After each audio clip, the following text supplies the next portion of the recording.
Starting with number 25, we're going to be converting between the English system and the metric system, and vice versa. But this really isn't going to change how we do the dimensional analysis. So we still need to find the conversions and multiply by them as a fraction. So 26 inches over 1 times my inches to centimeters conversion is right here.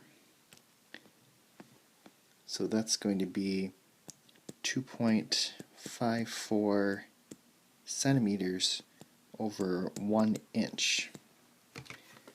So I'm going to do 26 times 2.54 divided by 1, and we get 66.04 centimeters.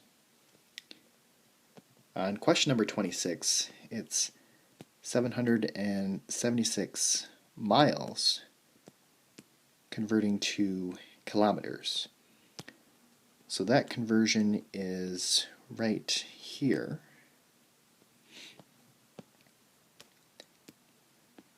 And that's going to be 1.6 km over 1 mile. So again, we want to have the units cancel out.